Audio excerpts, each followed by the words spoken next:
Imagine losing a $50,000 zero-cents deal because your Wi-Fi crashed, only to discover your entire neighborhood is stealing your signal through tech illegally installed on your own roof by your HOA.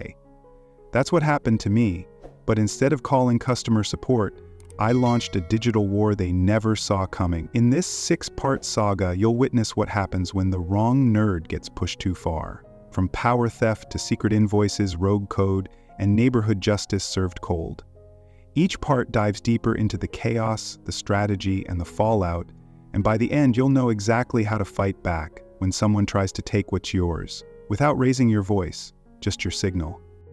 Leave a comment below to let us know where you are watching from, and if you like fascinating stories like this, don't forget to hit that subscribe button because tomorrow we have another incredible story, and there are many surprises waiting for you in the next parts.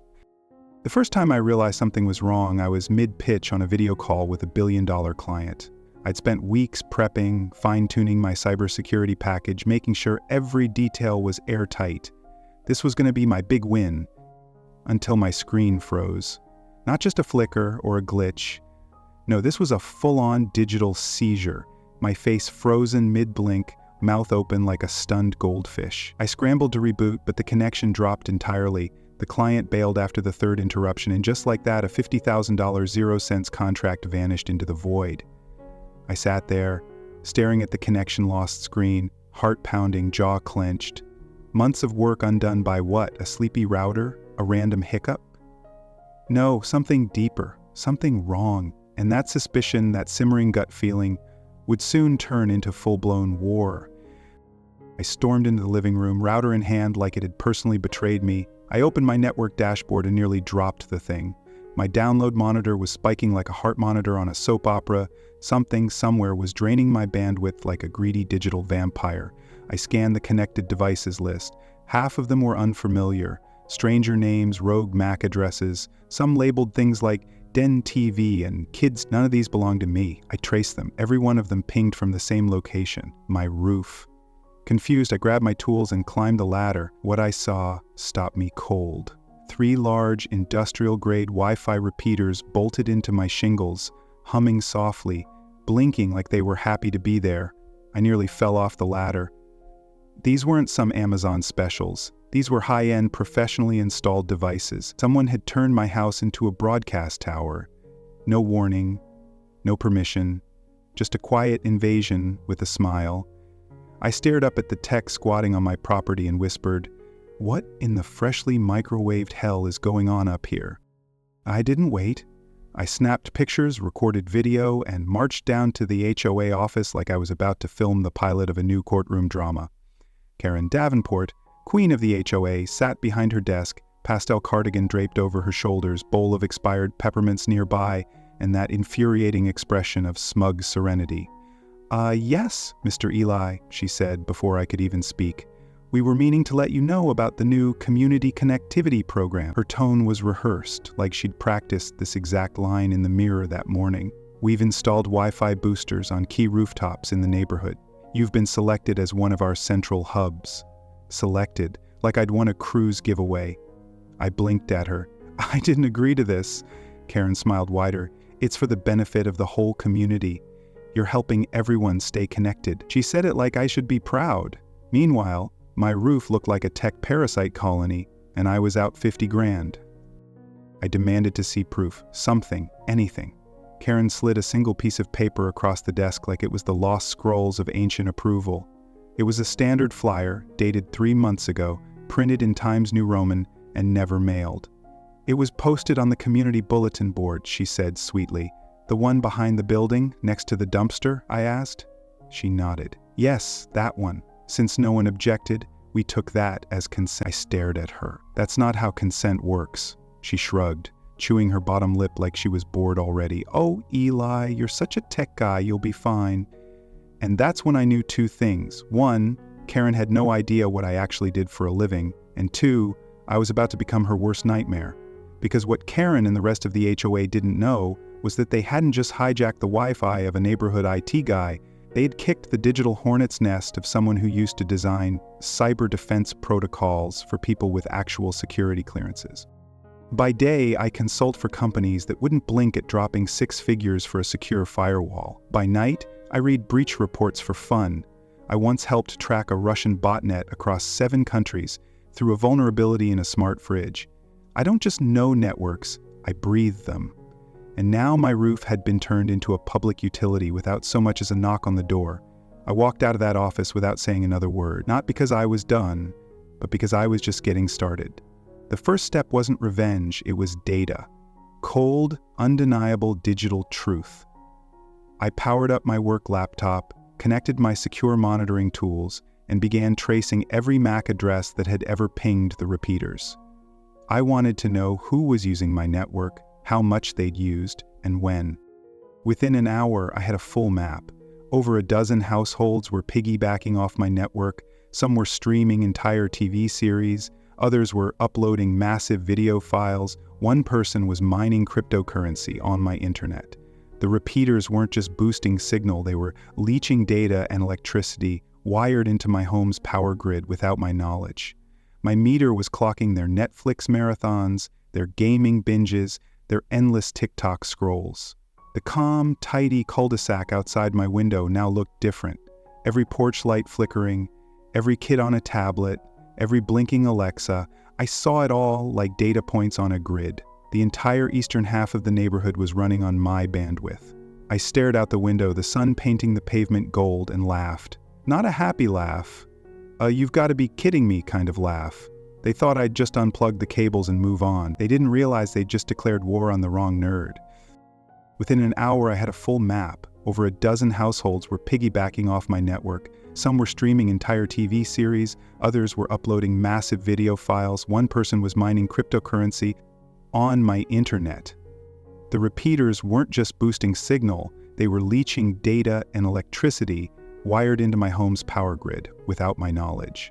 My meter was clocking their Netflix marathons, their gaming binges, their endless TikTok scrolls. The calm, tidy cul-de-sac outside my window now looked different. Every porch light flickering, every kid on a tablet, every blinking Alexa. I saw it all like data points on a grid. The entire eastern half of the neighborhood was running on my bandwidth. I stared out the window, the sun painting the pavement gold, and laughed. Not a happy laugh. You've got to be kidding me kind of laugh. They thought I'd just unplug the cables and move on. They didn't realize they'd just declared war on the wrong nerd. Within the first 24 hours, 10 people had clicked agree and were now contractually mine, not in any sinister way, just in the perfectly petty, legally airtight HOA wrecking way. I auto-generated invoices and sent them from my newly registered shell company, Data Link Utility Services. The names were pulled from Wi-Fi device names and community records. The amounts? Modest at first. 50 here, 100 there. But one invoice stood out, $18,642.00, sent to the HOA treasurer, Mr. Harold Tompkins. He paid it, without question.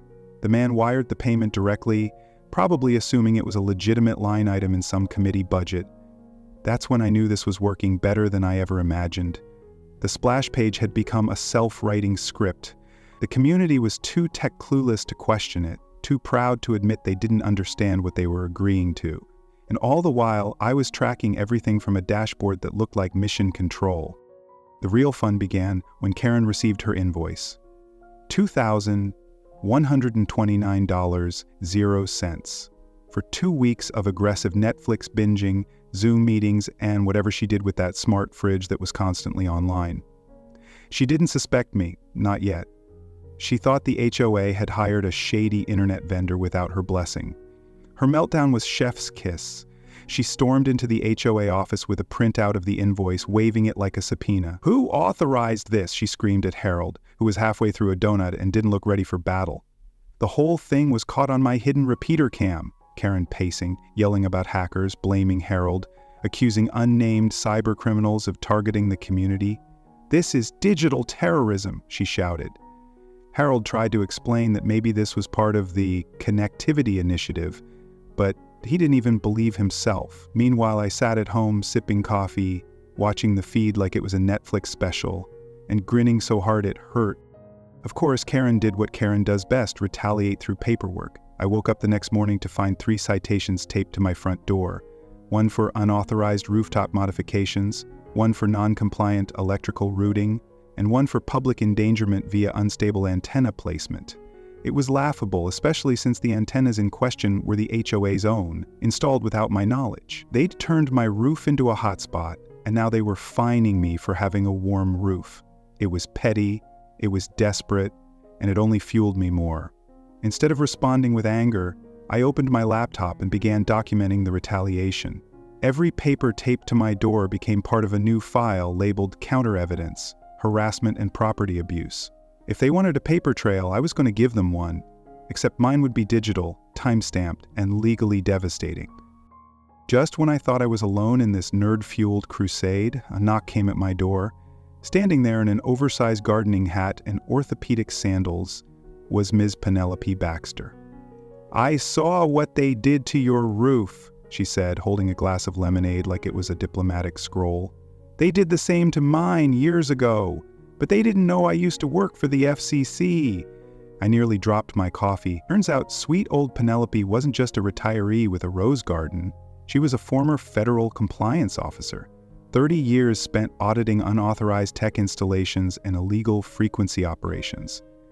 I showed her the photos, the repeater specs, the bandwidth logs. She went quiet, scanned the screen, then said the most beautiful words I'd heard in weeks. "They messed with the wrong roof." We sat down, reviewed documentation, and started piecing together a case. Karen thought she was dealing with a rebellious neighbor. She had no idea she'd just poked a retired watchdog with teeth. Penelope noticed something I hadn't. My energy monitor had been spiking in strange patterns, consistent surges that didn't match my usage. Together, we traced the issue back to the repeaters. They weren't just using my internet, they were hardwired into my main power line. A clean splice, disguised, painted over, routed through a junction box like it had been there forever. Not only was I their ISP, I was footing the electric bill for the whole operation. That meant theft. Real, prosecutable theft. And now, with Penelope's help, I had the proof. I wasn't just defending my network anymore, I was building a legal sledgehammer, and I was going to swing it straight through the clipboard empire. Phase 3 wasn't about billing, it was about psychological warfare. The kind of low-key chaos that makes people question reality without knowing where the glitch begins. Using the same access point the HOA unknowingly gave me, thank you unauthorized roof repeaters, I injected a firmware update into their signal boosters. The update included a single elegant line of code, reboot every 6 minutes. Not enough to knock them offline permanently, just enough to break every video stream, game, and smart device function in the neighborhood. It was subtle at first, a buffering wheel here, a dropped call there, but soon it became a full-blown epidemic. Smart TVs reset mid-show, Zoom meetings crashed, kids screamed at frozen Fortnite lobbies. Even Alexa gave up halfway through setting a timer. To make it worse, or better, depending on how you see it, I embedded a robotic voice file that played during each reset. Network interruption, please contact your provider. It wasn't malicious, it was art. And from my kitchen window, watching the neighborhood unravel 6 minutes at a time, it was glorious. The group chat lit up like a Christmas tree. "Anyone else having internet issues?" one neighbor asked. "My toddler is screaming, Daniel Tiger won't load," said another. A third chimed in, "My smart fridge keeps restarting mid-grocery order, what is happening?" Karen, ever the commander of misdirection, issued a formal email from the HOA account. "We are aware of potential network instability. Initial reports suggest an external cyber attack. Please remain calm and refrain from connecting non-essential devices." That line about an external cyber attack made me laugh out loud. Karen blamed it on hackers. One neighbor theorized it was 5G sabotage. Another suggested rogue squirrels. Meanwhile, the real culprit was me, 2 doors down, sipping coffee, watching it all like the world's pettiest Bond villain. Then came the closed-door HOA meeting. The emergency kind. No public invites, no transparency, just Karen and her clipboard army plotting their next move. But they forgot something critical. Their fancy new repeater system was still connected to my network. Using a hidden back door I'd coded weeks earlier, I accessed the repeater's admin panel and silently joined their private video call. And then, just for fun, I rerouted the stream and broadcast it live to a hidden Facebook group called HOA Horrors, created by a few quietly disgruntled neighbors. The feed was delicious. Karen pacing in front of a whiteboard filled with nonsense, Harold sweating bullets, and one board member suggesting they sue whoever installed these janky repeaters. Karen shouted, "This is cyber terrorism," while Harold muttered something about invoices and budgets. And me, I was just eating popcorn. Within minutes, the live stream spread through the neighborhood like digital wildfire. Screenshots were posted, clips were shared. One neighbor edited a highlight reel titled "Homo Meltdown: The Reset Saga" and added dramatic piano music. But the most unexpected twist came from the comments. Residents who'd stayed silent for years began posting their own HOA horror stories. One woman had been fined for wind chimes being too whimsical. A dad shared how he was cited for leaving a stroller on the porch for more than 15 minutes. Another revealed a citation for a non-regulation bird bath. People had been living under Karen's rule for so long, they forgot what freedom felt like. But now? The curtain was lifting, one message read. "I used to be scared of speaking up. Not anymore." That's when I knew I wasn't just pranking them. I was leading a quiet revolution. Of course, Karen didn't go quietly. She doubled down with more citations, this time accusing me of technological disruption, community defamation, and my personal favorite, airwave sabotage. So I responded the only way I know how, legally, coldly, and with backup. Penelope helped draft a formal cease and desist, citing violations of my property rights, digital harassment, and unapproved electrical alterations. It came signed not just by her but also by Mr. Franklin, our retired municipal judge neighbor, who had been watching the entire saga unfold with quiet amusement. The letter outlined every legal infraction committed by the HOA, including misuse of personal property, electrical theft, retaliatory behavior, and procedural overreach. We sent it certified and digitally.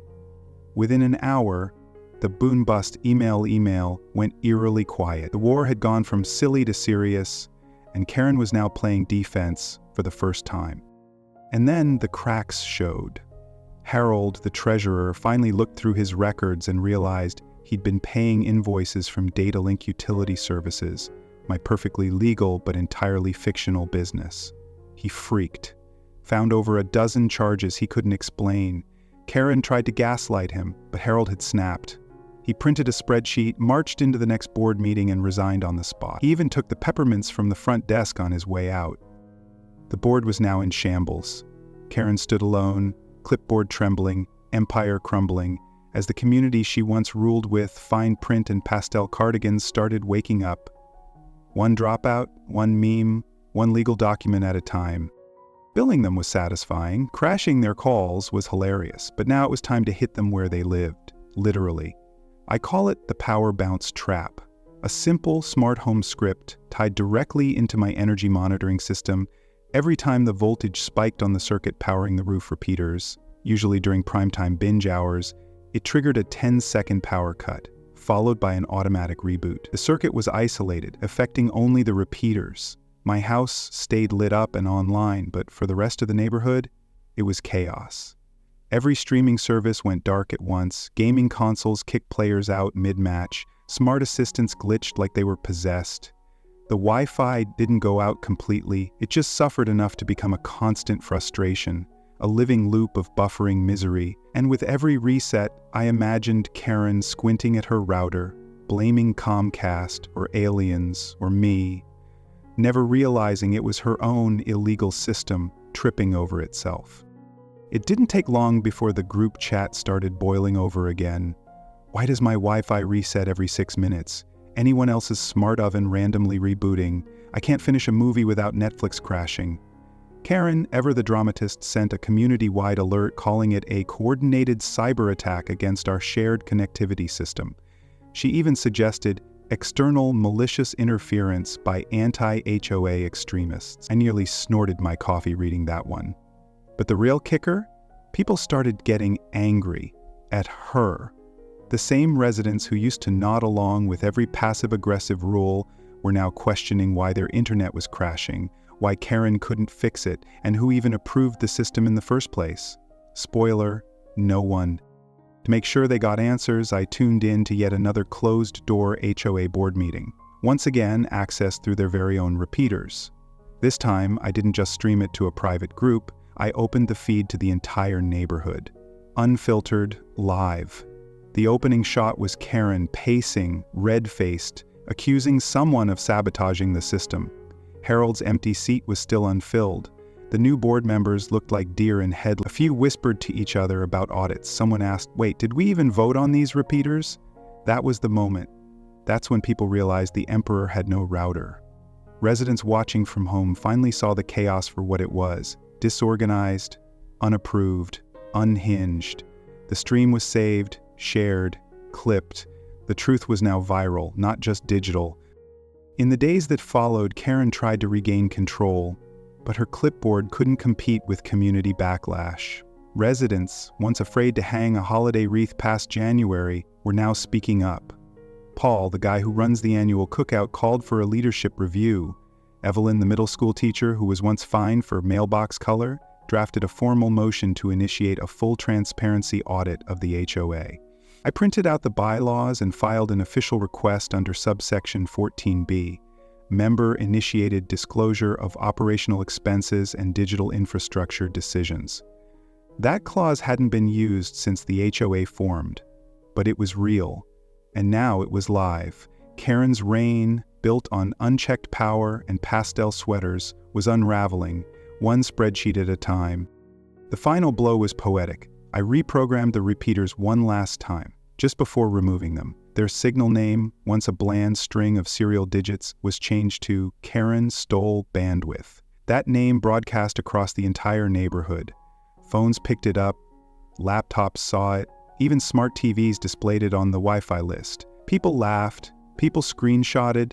Someone made a meme of Karen's face next to a loading icon with the words, "Buffering Authority." The repeaters blinked their last blink as I climbed the ladder and unscrewed them from my roof. With every bolt I pulled, I felt the neighborhood breathe a little easier. The signal died, but the message stayed loud and clear. 2 days later, I sent out a simple flyer. No clip art, no fine print, just an offer. A private, secure neighborhood network run by me. Transparent pricing, no forced participation, total privacy. Real service by someone who actually knows what they're doing. Within 48 hours, over half the residents signed up. Karen tried to block it, tried to claim I was creating a monopoly, but it was too late. The neighborhood had chosen. The HOA's failed experiment was over. A new connection had formed, one that didn't need permission from the bulletin board behind the dumpster. Just when the dust started to settle, a crisp white envelope landed on my doorstep. A registered letter from a law firm I'd never heard of, representing none other than Karen Davenport. She was accusing me of cyber piracy, malicious interference with community operations, and unlawful manipulation of HOA systems. According to her, I was some kind of digital pirate, hoarding bandwidth, flying the Jolly Roger from my Wi-Fi signal. I didn't even get mad, I just got organized. I handed the letter to my lawyer, a longtime friend who owed me a favor and happened to specialize in digital infrastructure law.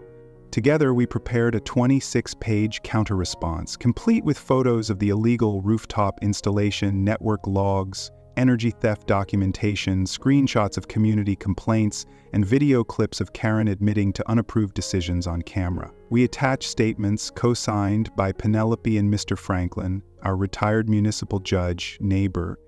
It wasn't just a defense, it was a full-blown case file titled, "How to Lose an HOA in 10 Violations or Less."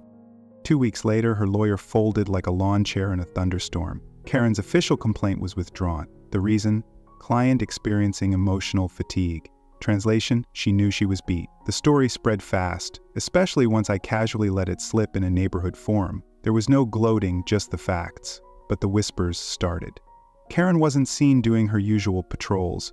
Her lawn, once clipped like a golf course, grew uneven, and then someone saw a for sale sign being loaded into her garage. The rumors spread faster than Wi-Fi. Karen was planning to leave, and no one was sad about it. With Karen out of power and the old board shaken into silence, it was time for a new chapter. Penelope, Yes, lemonade sipping, FCC compliance, Penelope was unanimously elected as the new HOA president. Her first order of business? Publicly dissolve the rogue connectivity initiative and issue a neighborhood-wide apology.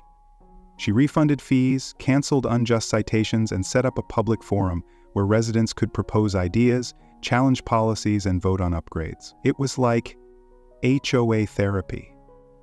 The bylaws got a facelift, transparency rules were implemented, rotating leadership became the new norm, and the community, it started to heal, not through punishment, but through trust. The HOA wasn't a weapon anymore. It was finally doing what it was meant to, support. I picked a Saturday morning to remove the last of the repeaters.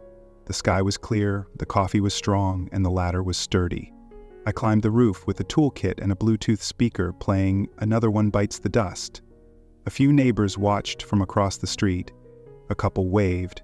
One guy filmed it.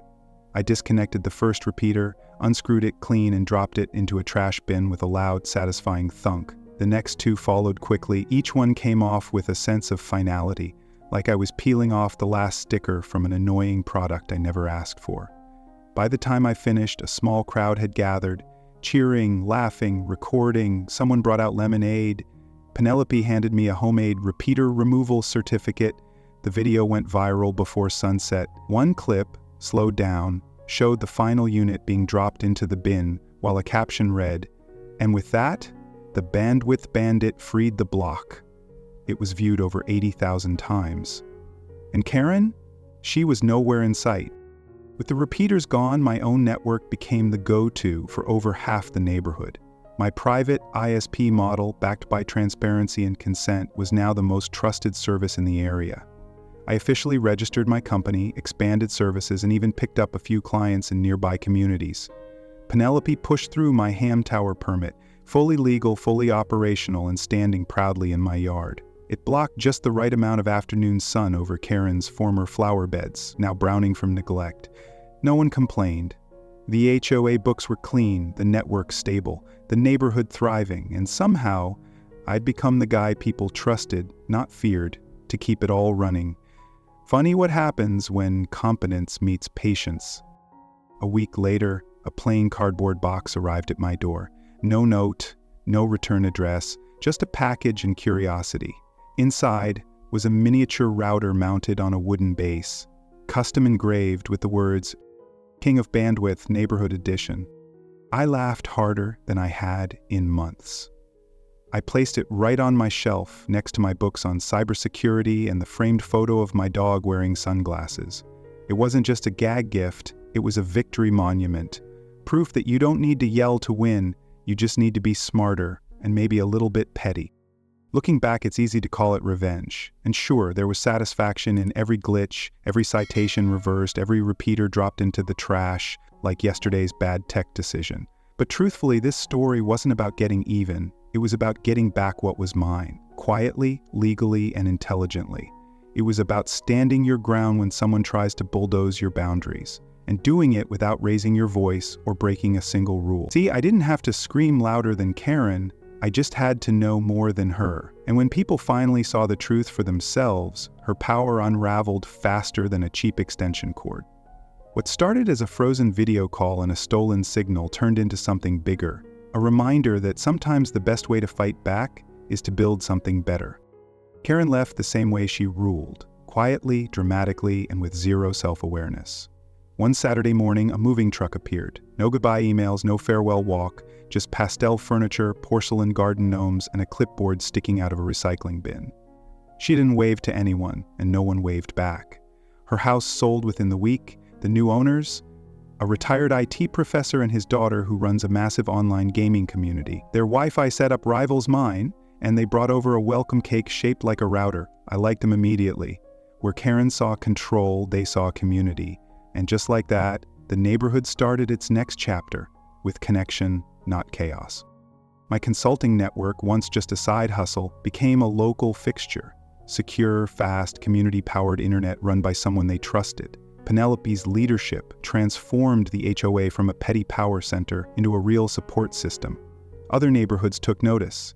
I started getting messages from nearby communities asking how we did it, how we got rid of the noise and brought sanity back. The story spread further than I ever imagined. People didn't just see it as tech drama, they saw it as a blueprint, a guide to what happens when good people finally say enough and do something smart about it. I wasn't aiming for that kind of reach, but I'll take it. Because if one small act of digital defiance can inspire real change, that's the best upload I've ever made. I never threatened anyone, never shouted at a meeting. I didn't have to. I let their own systems speak for me. A splash page here, a firmware loop there, a few well-placed emails, and one unforgettable Wi-Fi network name. My method was simple. Don't escalate. Outthink. And if they force your hand, make sure it's a hand holding receipts. In a world obsessed with being loud, I chose to be precise, because smart always beats loud. And as much as I enjoyed the memes, the trophy, and the chaos, what mattered most is this: the people around me now feel empowered, heard, safe, and that's a signal worth broadcasting. So here's the takeaway. Whether you're in a city high-rise or a cul-de-sac ruled by pastel cardigans and outdated bylaws, protect your space.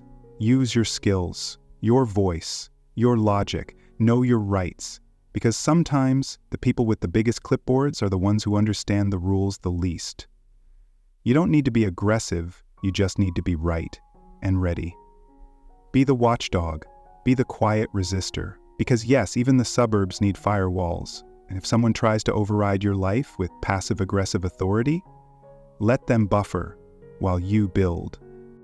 If this story hit home or hit your funny bone, go ahead and click like, drop a comment, and hit subscribe. We've got more tales like this coming, where the good guy doesn't need to yell to win, and justice always rides in on a strong signal. Got your own HOA horror story? I want to hear it. Share it below. And remember, next time someone tries to use your roof without asking, you know what to do. Until the next episode, stay smart, stay calm, and never underestimate a nerd with a router. The end.